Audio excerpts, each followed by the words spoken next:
Before I go too much further, we're now going to start talking about what it actually takes to set up a CSA. And I got to give you a little disclaimer about that, because there are so many different variables involved. I'm going to show you one way, and I'm going to tell you where the different variables come into place, but we'd have to do an 8-hour long or more workshop to really hash out each and every detail. So what I'm going to show you was the recommended version that was in the book that I showed earlier, okay? And I'll just point out to you some of the differences along the way. And I'm going to talk to you a bit about what's happening here in Meridian as well. Okay, so to start a CSA, you have several different talking points, if you will, that you want to hit. These are the major keys to getting the task accomplished. You need initiators. You need to have an explanatory meeting. You have to agree to your values. You have to organize a core group. The core group has to take action. You have to have member commitments. You need to understand your legal structure. And you have to understand your capitalization. And we're going to go into each one of these. Okay, so who are your initiators? This is the group who actually says, we want to start or we want to be a part of a CSA. Okay, that's who the initiators are. They look to find people who are interested so that they can go on to the next step. Okay, so your initiators are people like your friends and neighbors, people like schools, churches, workplaces, or civic groups.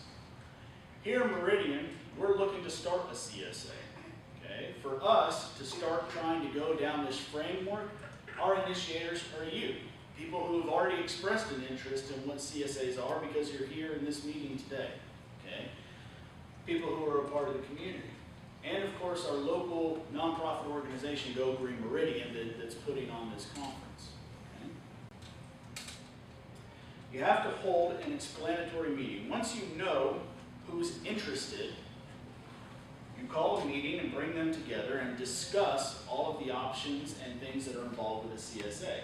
Because just because someone says, I'm interested, maybe their interest level falls no further than, I want to buy locally grown organic food.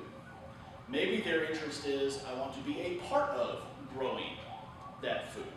Maybe their interest is, I think it's great, but I just want to volunteer some time to help get that food out to people who can't leave their homes. So you have to understand everybody's interest level and also make sure that they understand exactly what you're trying to get into.